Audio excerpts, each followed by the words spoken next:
you for watching Dro TV. Welcome back to the CannaBiz Show. My guest today is Joe from CannaBliss Jo Consulting. Joe, thanks so much for being here. Thank you for having me. We had previously met on Instagram. We recorded an episode of My First Time. We did an IG Live together. Yes. And now we're physically live together. So. Which is more fun. I think in person is so much more fun. Yes, much more fun. So I'm excited for this episode. I think it's going to be great. So you are a medical marijuana consultant. Yes. I know you're going to correct me and say cannabis. That's okay. Can you explain what medical cannabis consultant does? I like how you switched that up a little bit. So I am a cannabis consultant here in the state of Florida, medical cannabis to be exact. Medical cannabis consultant help with dosage, finding the right cultivar, go over terpene profiles, different dispensaries, different dosing. We work usually under a physician, under the director of a physician.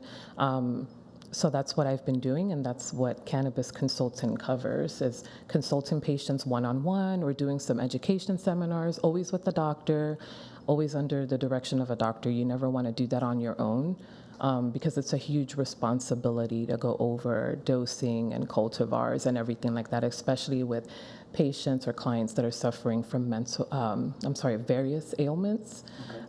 And also you have to take into account that there are people that are on medications as well. So you have to make sure that you're doing it under the direction of a physician because you want to make sure medical cannabis is not going to counteract with any of the prescription meds that people are on. Joe, is there something that happened in your life that made you want to become a consultant for cannabis? Yes. So this is a little story. I actually started in the dispensary side of things. I started with the first dispensary in Florida. And I used to work on the dispensary floor and, dispense the meds and talk about different cultivars and things like that with patients.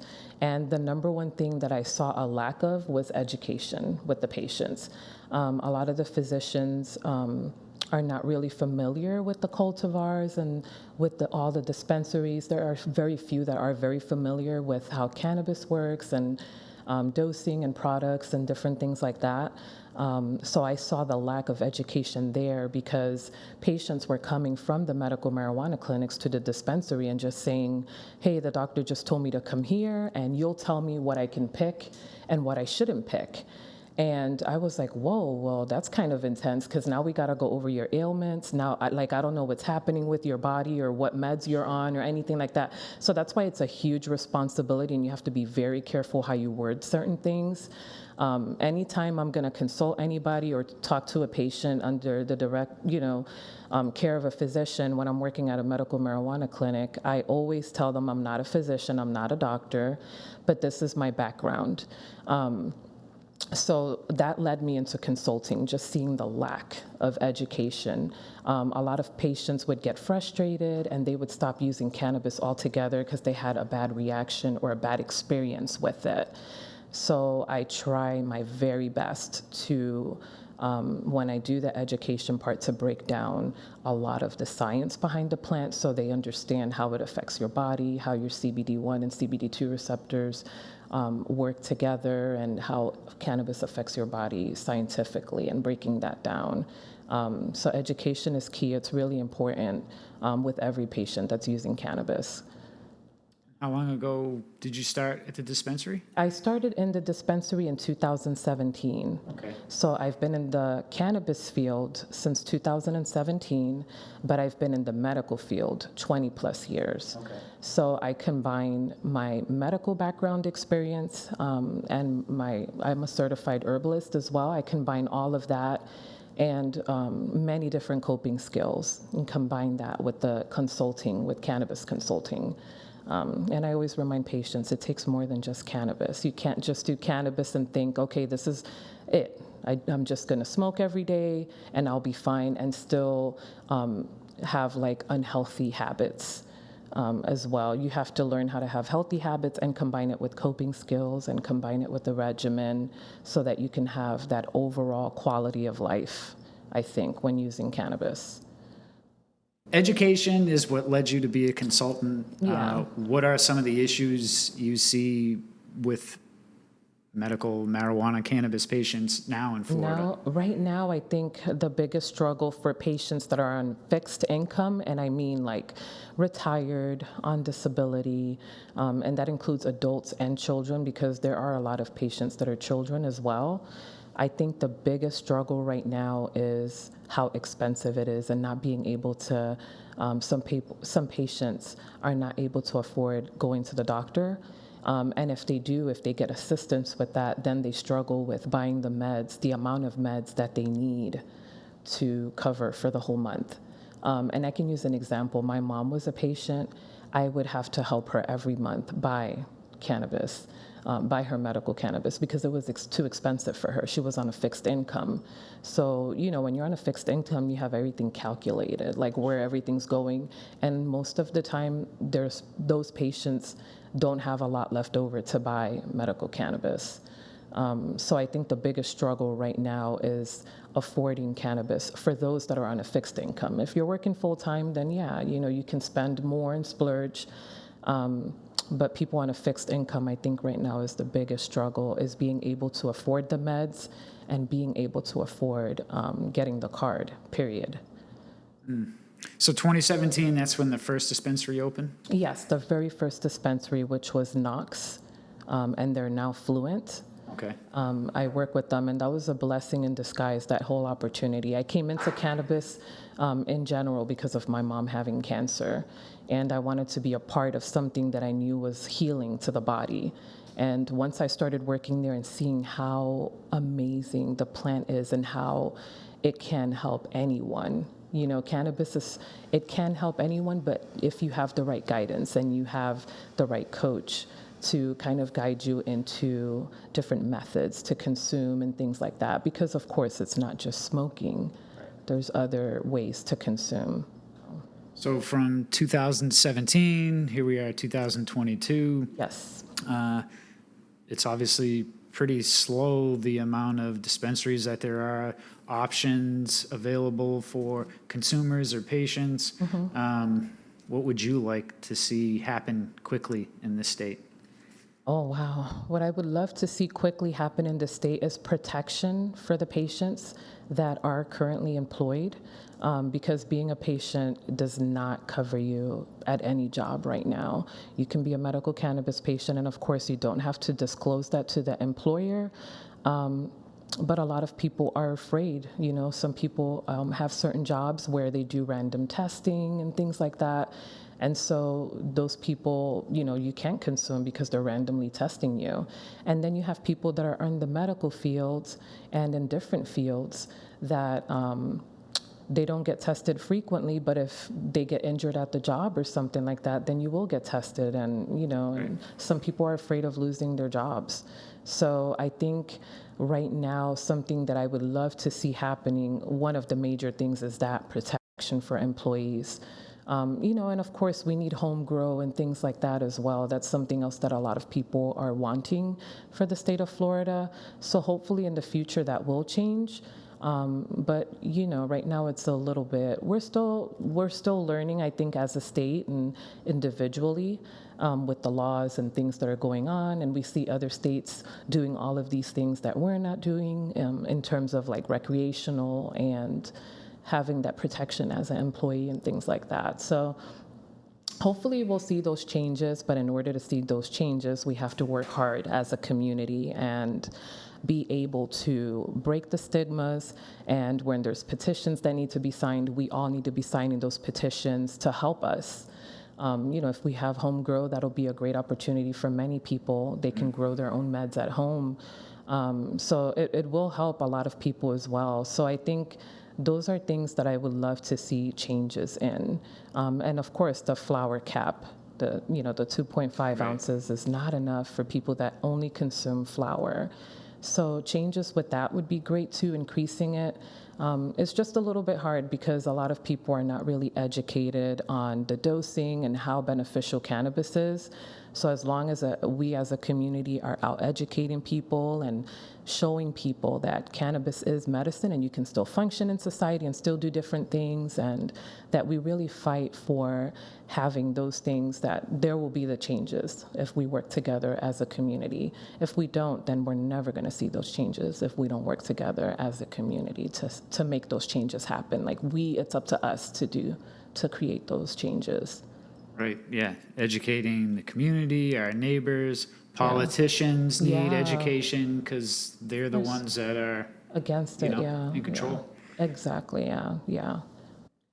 I want to go back to education because that seems like the most important thing now, which is going to get these laws passed and regulations changed. Yeah. So hopefully shows like this, events, what else can people like you and I and the viewers do to help educate people so they understand that the stigma and the propaganda that's been shot at us for years, what do you see the best ways to educate people with cannabis? There's many different ways. I believe social media right now, like everybody uses social media. So being on all the platforms like Facebook, Twitter, Instagram, and I know some of them are not really cannabis friendly. Facebook is probably one of the worst. Instagram, doing lives, doing education seminars with doctors. That's really important because each doctor has a lot of patients, and not every patient that they have has that education and that guidance. And they also have relatives, family, friends that you can reach out to. Going to every event and just educating, sharing your testimony is really important. That's a part of educating. It makes you very relatable. When I do my consulting, like we're doing here, talking about the business, I'm a patient, I'm an advocate. I live for this. Like, I'm always going to be educating wherever I go. You can just start a conversation with somebody in line at a supermarket. And talk about how healing cannabis has been for you. I do it all the time. I even go to the kids' school career day and talk about CBD and wellness and meditation and different coping skills, deep breathing. I think every time you step out the door, there's an opportunity to talk about medical cannabis. And I think if we as a community share that on every platform, wherever we go, we're a living testimony of the plant and how it has transformed and how it's healing to us.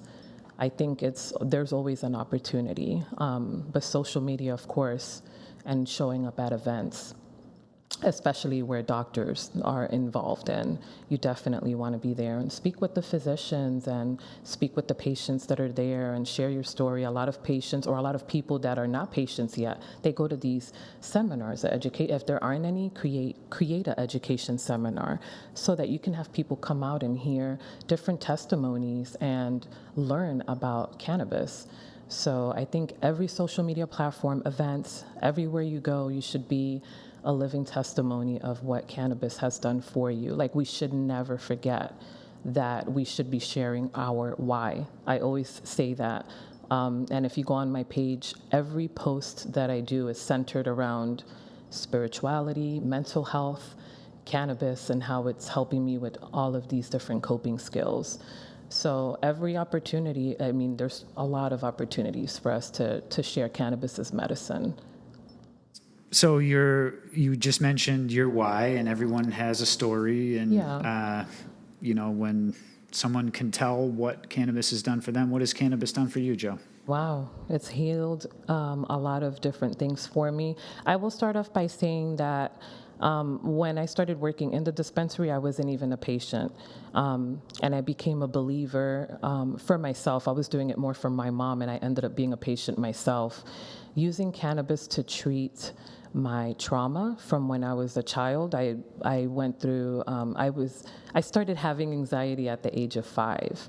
And I love to share my story because a lot of people have experienced this as well. I was molested as a child at the age of 5. So there's a lot of childhood trauma that I carried with me my entire life. I went through multiple abusive relationships, physically and emotionally. And I know that those relationships that I got into was because of the trauma that I didn't heal from. It took me 34 years. It wasn't until I was 34 years old that I got back into cannabis, because I had tried it as a teenager, and I smoked all the time, but not for medicinal reasons. I was just using it to hang out. We were having a good time or whatever. So cannabis for me helped me to process and accept all that trauma so that I could have healthy friendships, so that I could have healthy business partnerships, so that I can have healthy relationships as well. So cannabis for me is healing in that aspect. I was able to heal my trauma, and I use it every day. I use it for fibroids, seizures, PTSD, and anxiety. So cannabis has helped me, and still does, with all of these different things that I have struggled with growing up. And now as an adult, even my gut issues, I use CBD, I use cannabis. Cannabis is my only medicine. I don't use prescription meds or anything like that. I try to treat my body organically, medicinally, with plants. So I use cannabis, but I use other plants as well to heal my body. And it's a lifelong journey. It's a commitment that you have to do in order for it to work. You have to use it every day, but also use coping skills with it. So cannabis for me has healed, has made me a better parent as well, because I can be more conscious-minded. When I'm disciplining my children, we have like full-on conversations versus me grabbing something and becoming angry and snapping at my kids. So for me, it helps in that aspect too for parenting. My kids are honor roll kids. I have 4 children. My oldest is getting her bachelor's degree. She's pre-med. So, for people that think that parents that use cannabis cannot be a good parent, that is completely, I'm here to say that that's all BS. Because I manage and I do everything perfectly fine, and I take my kids out all the time. I'm always with my kids, and we spend a lot of time together. So it helps me to be more connected, more conscious-minded as well with parenting and having a good, steady business and creating positive relationships and connections. So cannabis has helped a lot. It saved my life. Awesome. That's great. One of many stories, I'm sure. Yeah. Yeah. As a medical cannabis consultant, what is the most important part of your job? That's a good question. Because I don't really consider it a job when you're passionate about what you're doing. For me, it's not a job. The most important, the most amazing thing about being a consultant is interacting with other patients and helping them understand how medicinal this plant is. And I'm just passionate about teaching and educating. And when I can see a patient from start to finish, like their journey and how beneficial it has been and how healing, all the healing properties, I think listening to those stories and watching the transformation with the patients is my favorite part of being in the community and doing what I do.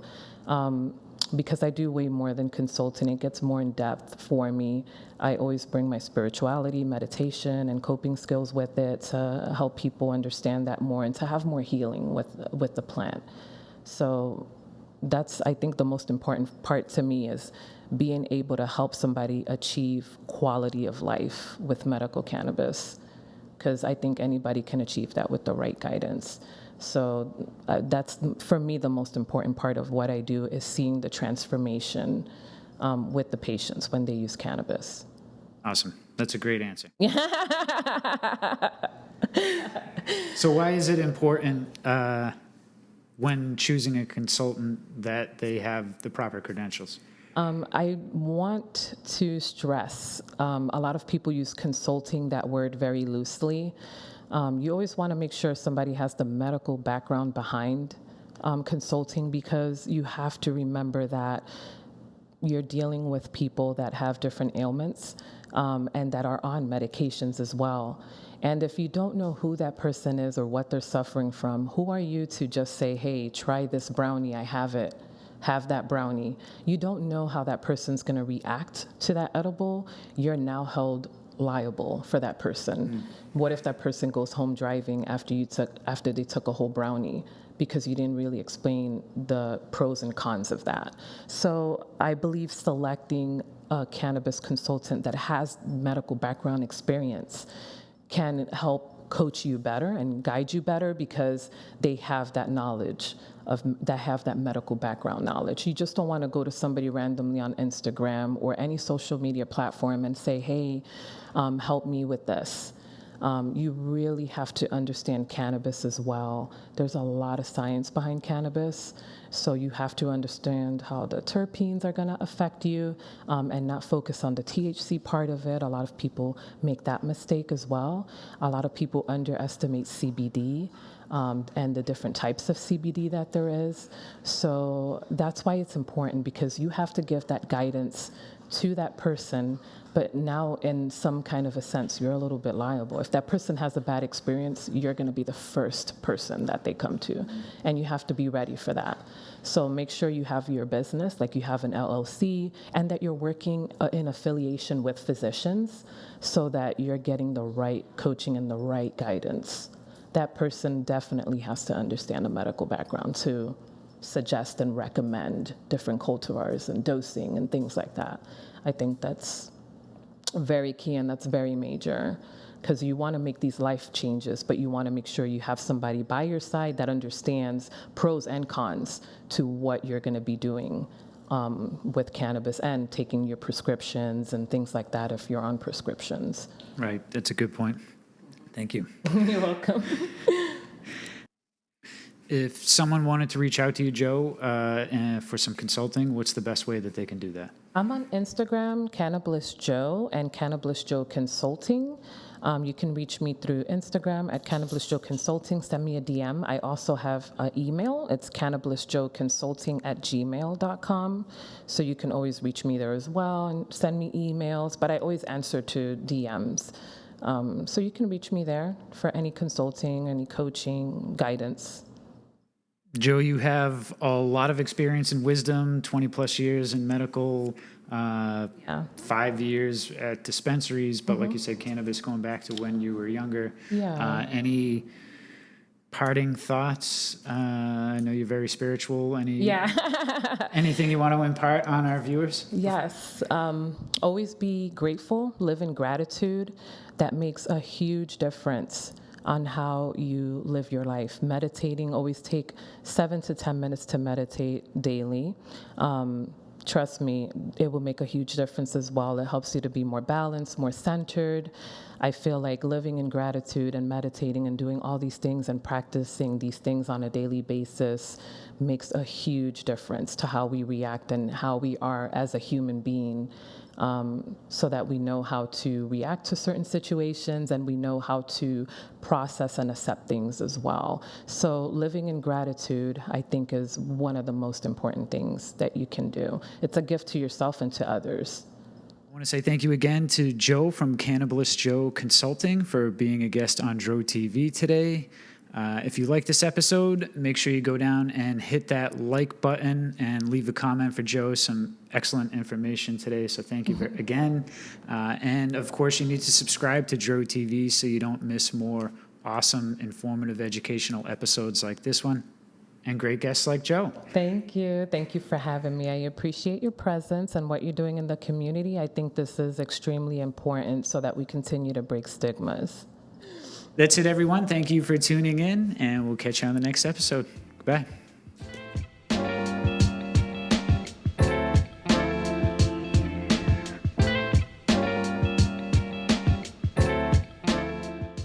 And we have a special surprise. Jo, when you came on my first time, you said your first time was smoking out of a 6-foot bong. Yeah.